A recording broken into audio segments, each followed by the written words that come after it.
Hello बच्चों, तो कैसे हैं आप सभी लोग। उम्मीद करता हूं कि आप लोग बहुत ही अच्छे होंगे। तो आज हम लोग एक बहुत ही महत्वपूर्ण चैप्टर जो है साइंस का यानी कि बायोलॉजी स्टार्ट कर रहे हैं। और इसमें हम लोग क्या क्या पढ़ने वाले हैं, तो हम लोग पढ़ेंगे टिश्यू के बारे में। फिर हम टिश्यू के प्रकार पढ़ेंगे, जिसमें हम लोग सबसे पहले क्या पढ़ेंगे, मेरिस्टेमेटिक टिश्यू पढ़ेंगे यानी विभाज्य ऊतक टिश्यू पढ़ेंगे। अस्थाई ऊतक पढ़ेंगे यानी परमानेंट टिश्यू क्या होता है पढ़ेंगे। फिर हम लोग सरल अस्थाई ऊतक पढ़ेंगे, सिंपल परमानेंट टिश्यू क्या होता है पढ़ेंगे। फिर हम लोग जटिल अस्थाई ऊतक पढ़ेंगे यानी कॉम्प्लेक्स परमानेंट टिश्यू क्या होता है पढ़ेंगे। तो सबसे पहले देखते हैं कि टिश्यू क्या होता है। तो अगर हम बात करें टिश्यू की, तो ऊतक जो है यानी कि टिश्यू जो है कोशिका का एक ऐसा समूह है जिसका उद्भव एक ही प्रकार की सेल से होता है। ठीक है, यानी कोशिका का वह समूह जो संरचना की तरह होता है और एक विशेष कार्य को जो है प्राप्त करने के लिए एक साथ काम करता है, उसी को टिश्यू कहते हैं। यानी ग्रुप ऑफ सेल मिलकर क्या बनाता है, टिश्यू बनाता है यानी कि ऊतक बनाता है। तो अधिकांश ऊतकों का जो आकार होता है, जो आकृति होती है, वो एक समान होती है।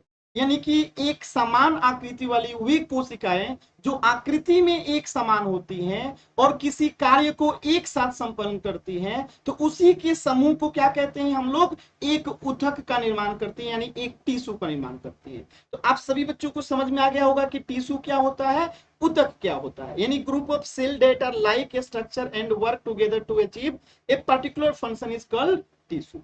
चलिए अब हम इसकी थोड़े प्रकार को देखते हैं। तो जैसा कि आप सभी बच्चों को पता है कि हम जो है प्लांट सेल और एनिमल सेल को जैसे अलग अलग पढ़े थे, ठीक इसी प्रकार हम लोग टिश्यू को भी प्लांट टिश्यू और एनिमल टिश्यू को अलग अलग पढ़ेंगे। यानी कि प्लांट टिश्यू और एनिमल टिश्यू क्या होता है, दोनों अलग अलग होता है। तो सबसे पहले हम देखते हैं कि प्लांट टिश्यू के बारे में हम पूरी डिटेल में पढ़ते हैं। तो प्लांट टिश्यू में जो है हम इन तमाम चीजों को पढ़ने वाले हैं।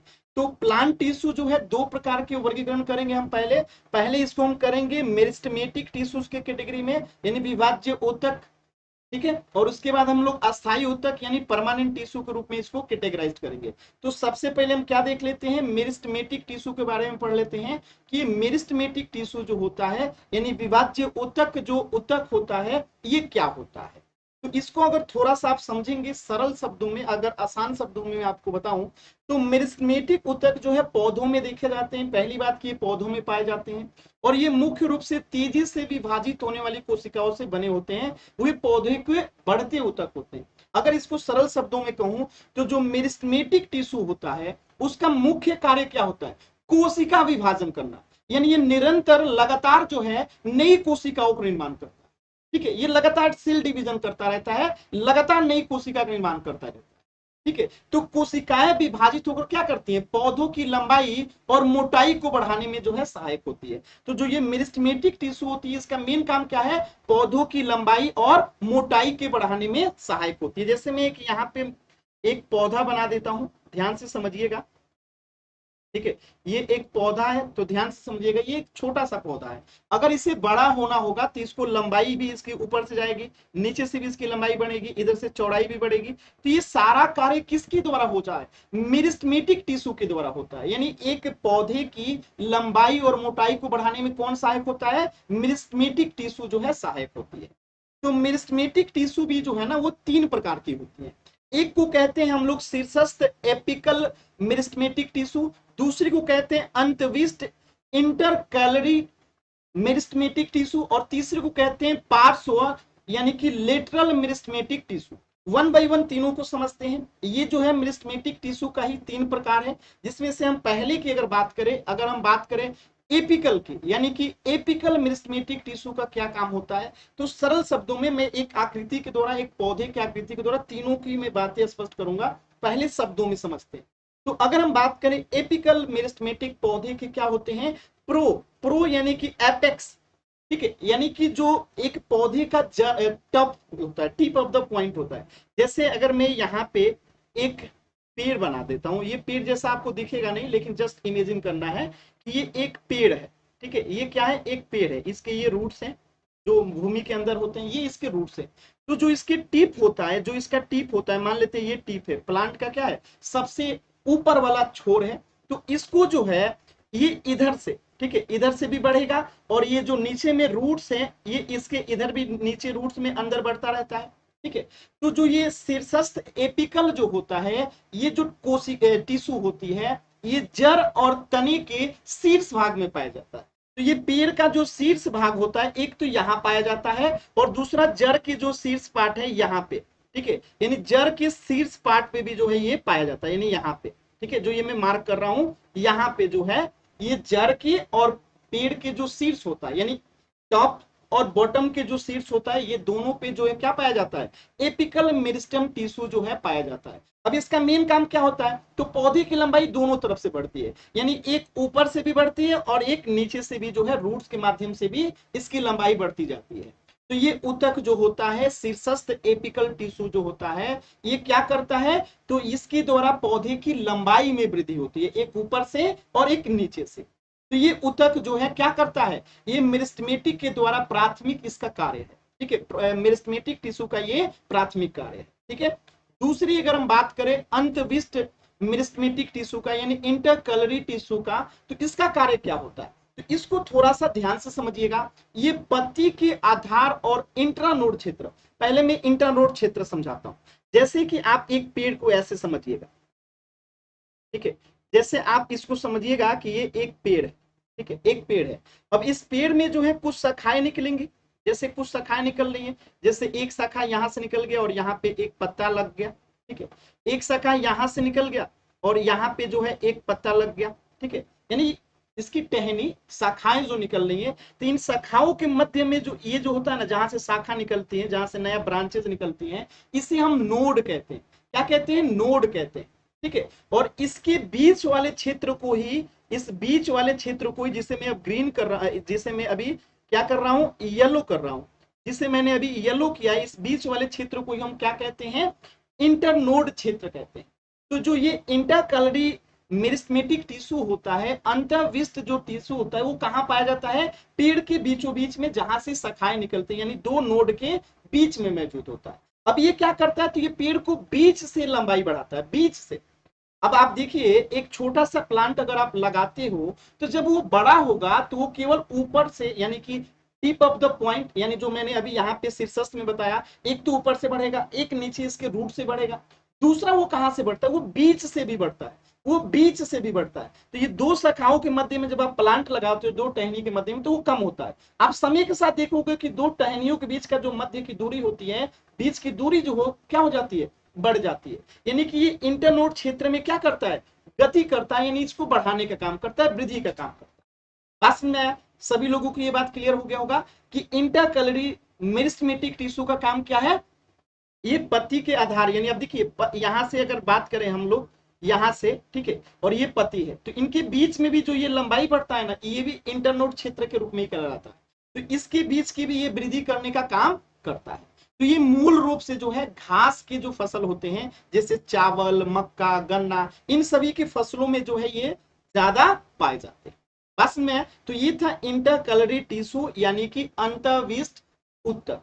ठीक है, अब हम बात करें तीसरे प्रकार की मेरिस्टेमेटिक टिश्यू, तो तीसरा प्रकार तो बहुत ही आसान होता है। तो आपको पता ही है, जब हम पौधे लगाते हैं तो ऊपर से तो आपने देख ही लिया कि बढ़ता है, ठीक है, टिप, एक नीचे से इसके रूट के माध्यम से बढ़ता है, और बीच में आपने देख लिया इंटरकलरी टिश्यू के माध्यम से बढ़ता है। और एक तीसरा जो है, जब पेड़ हम लगाते हैं तो आप देखे होंगे इतना पतला होता है, लेकिन एक समय के बाद ये पेड़ जो है बहुत मोटा हो जाता है, यानी इसकी चौड़ाई जो ये बढ़ा, ये जो चौड़ाई आपने देखा, यहां से ये जो चौड़ाई इसका बढ़ गया, ये चौड़ाई बढ़ने का काम कौन सा करता है, ये चौड़ाई बढ़ने का काम, यानी पेड़ इतना पतला था, छोटा, जब आपने पहले दिन लगाया तो पेड़ की ये जो शाखा थी, मेन जड़ था, वो कितना मोटा, इतना मोटा था, लेकिन कुछ समय के बाद ये बहुत मोटा होने लगता है, तो यानी कि इसकी मोटाई भी बढ़ रही है, जिसे हम गर्थ कहते हैं। क्या कहते हैं, गट कहते हैं, गट।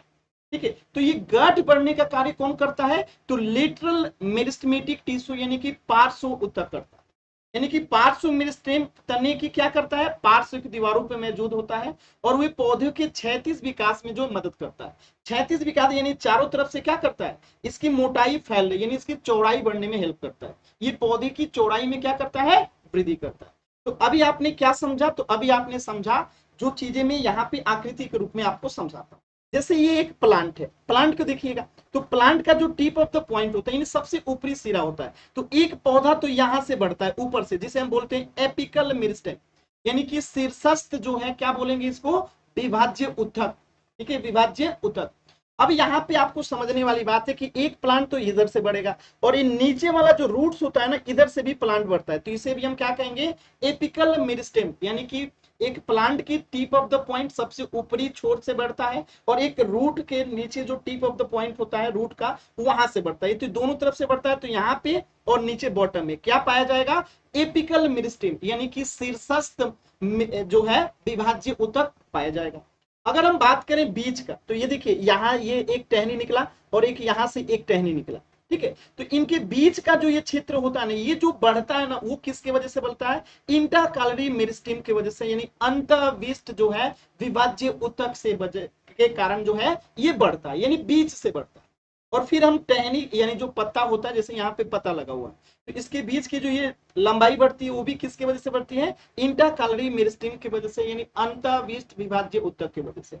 ठीक, और एक मैंने बताया पार्श्व यानी कि लेटरल मेरिस्टेम, ये क्या क्या करता है, तो ये चौड़ाई मोटाई को, जैसे कि ये जो हम पौधे लगाते हैं तो एक समय के बाद इसकी मोटाई जो है बढ़ती जाती है, इसकी मोटाई जो है क्या होती जाती है, बढ़ती जाती है। तो जो पौधे की मोटाई बढ़ाने का काम करता है, पौधे की चौड़ाई बढ़ाने का काम करता है, उसे क्या कहते हैं हम लोग, पार्श्व विभाजक ऊतक, यानी कि लेटरल मेरिस्टेम टिश्यू की वजह से जो है इसकी चौड़ाई यानी इसकी मोटाई जो है बढ़ती है। बस में तो ये था, आप एक प्लांट के रूप में जो है इसे यहाँ पे समझ सकते। अब देखिए इसका दूसरा प्रकार क्या होता है, अस्थाई ऊतक होता है, यानी कि परमानेंट टिश्यू होता है। अब आपके दिमाग में आएगा कि ये परमानेंट टिश्यू क्या होता है।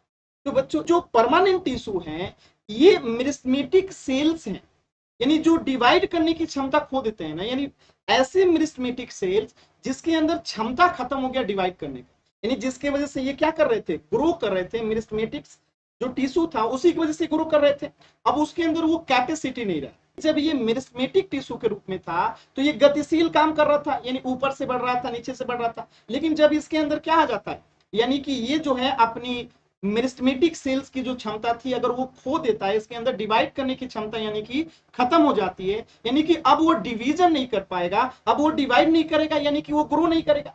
तो ऐसे सेल्स जब डिवाइड नहीं कर पाते हैं तो वो सेल्स जो है ना अपने आप को एक नया टिश्यू का नाम देते हैं जिसे हम कहते हैं परमानेंट टिश्यू, यानी कि उन विभाज्य ऊतक कोशिका यानी मेरिस्टेमेटिक सेल से निर्मित जो विभाजित होने की क्षमता, कैपेबिलिटी ऑफ डिवाइड होने की क्षमता जो है जिनमें समाप्त हो चुकी है, उन्हीं को हम क्या कहते हैं, परमानेंट टिश्यू कहते हैं। बात समझ में आया, एकदम सिंपल है। तो अब हम बात करते हैं इसके प्रकार की, ये तो आपने समझ लिया कि परमानेंट टिश्यू क्या होता है।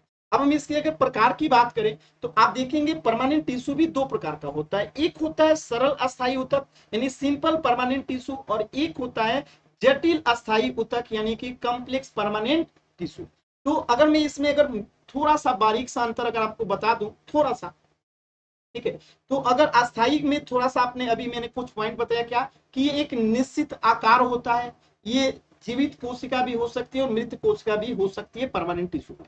अब इसके दो प्रकार हैं, एक है सरल अस्थायी ऊतक और एक है जटिल अस्थायी ऊतक। इन दोनों में बस एक लाइन का अंतर याद रखिएगा कि इसमें जो है हम एक ही प्रकार के सेल के बारे में बात करते हैं, यानी कि सरल अस्थायी ऊतक जो होता है only one type of cell, यानी कि only one type of cell से मिलकर जो टिश्यू बनता है उसे हम सिंपल परमानेंट टिश्यू कहते हैं।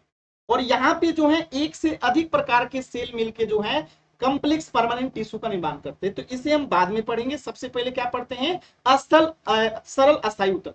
तो आप यहाँ पे देख सकते हैं कि ये भी तीन प्रकार का होता है, एक होता है पेरेकाइमा, ठीक है, और एक होता है कोलेनकाइमा और एक होता है स्केलेनकाइमा। ठीक है, तो इसके ये तीन प्रकार है। तो ये वाला जो पार्ट है हमारा सरल अस्थायी ऊतक के जो तीन प्रकार है, पेरेनकाइमा, कोलेनकाइमा और स्केलेनकाइमा, इसे जो है हम नेक्स्ट पार्ट में समझेंगे। यानी कि हम अस्थायी जो सरल अस्थायी ऊतक है सिंपल परमानेंट टिश्यू और जटिल अस्थायी ऊतक कॉम्प्लेक्स परमानेंट टिश्यू जो है इसे कंप्लीट हम लोग नेक्स्ट पार्ट में समझेंगे। ठीक है।